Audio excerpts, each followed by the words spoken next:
On this video, I am doing a quick review of Genesis 1:26 and following, looking at the vocabulary and grammar of the Hebrew text and reading the Hebrew text as well.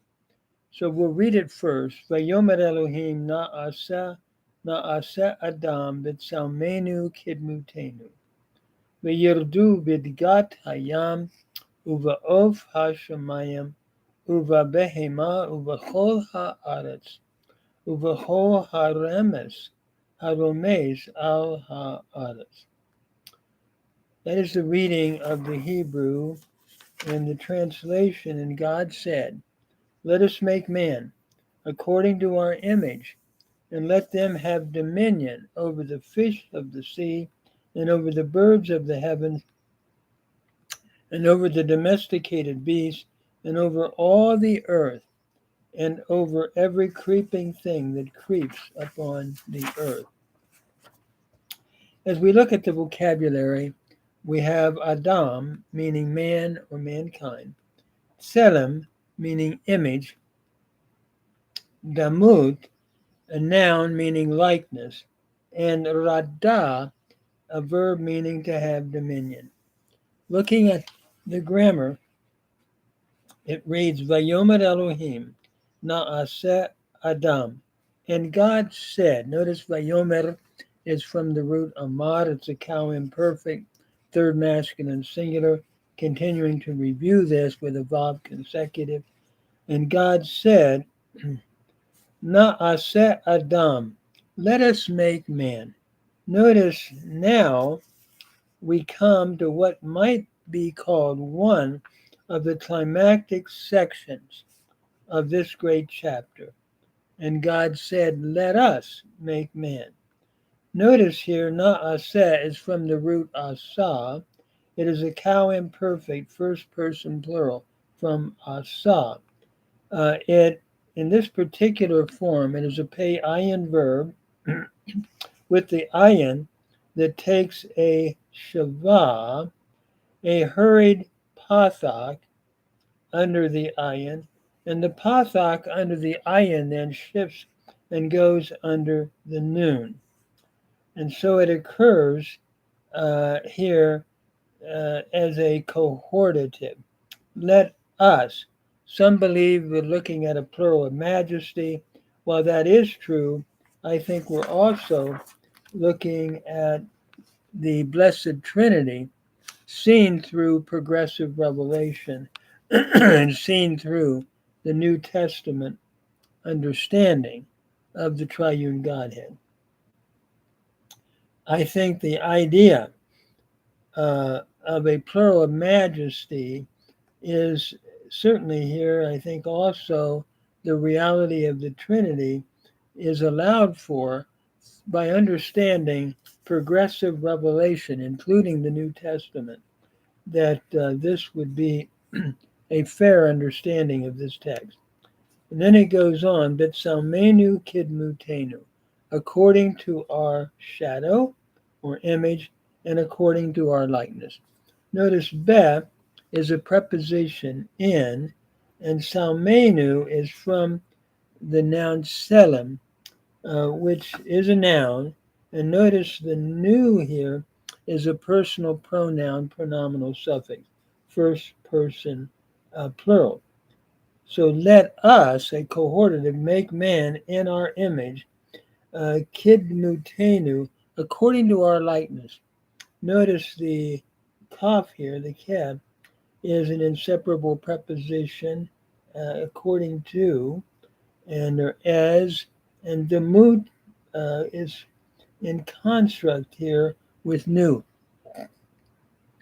The tseri is simply a helping vowel, according to our likeness. And then we have the pronominal suffix again in the nu, first person plural.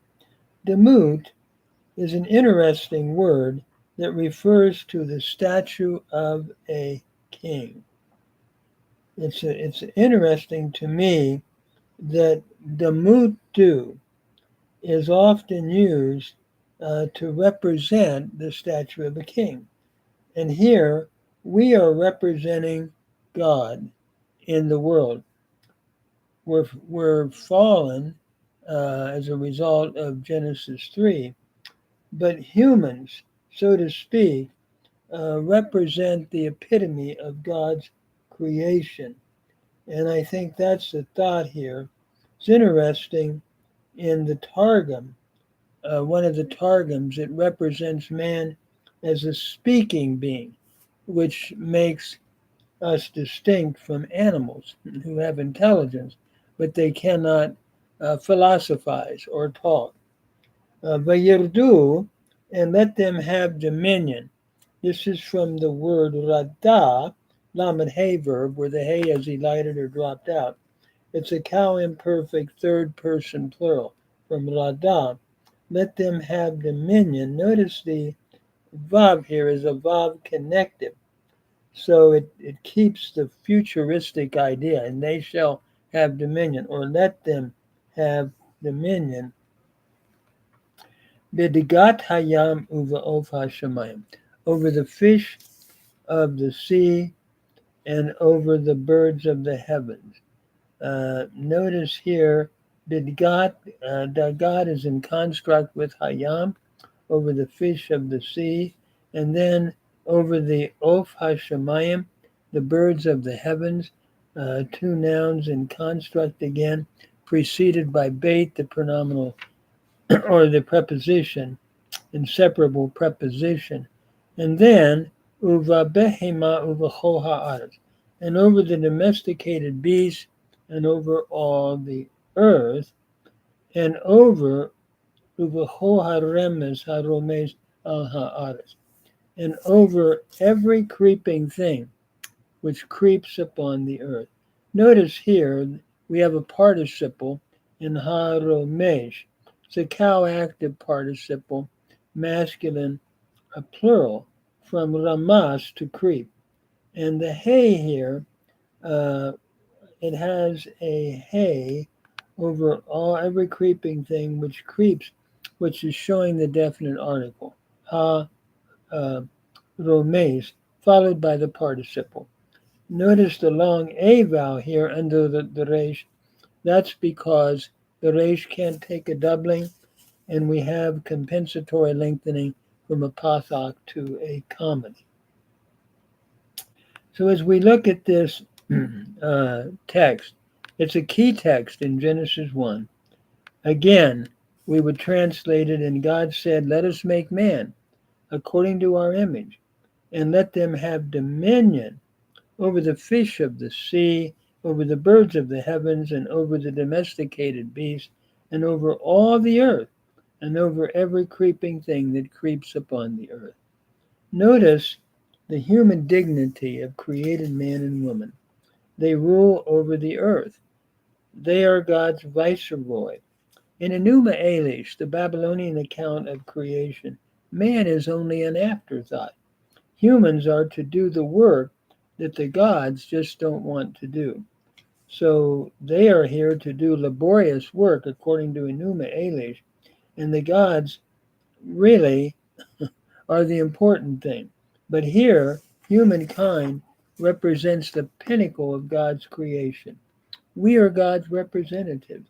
We are to rule the earth in God's benevolent rule, representing Him and being under Him. It is interesting to me that Psalm 8 applies the same thing when it says, Ma anosh ki tizkorenu v'nadam ki tifkadenu. What is man that you remember him, or the son of man that you visit him? But you've made him me'at me Elohim, a little lower than God. It's interesting to me, this is applied, Psalm 8, drawing on the concept of the dignity of man, and Psalm 8 continuing that theme.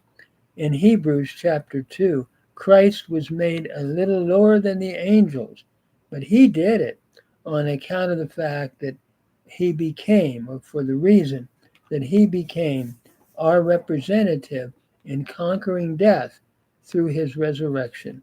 and in dying to atone for our sins, and on the third day rising again. So he, as the God-man, was made a little lower than the angels to accomplish that victory on behalf of humankind, and through our faith in him, we share in that glorious victory.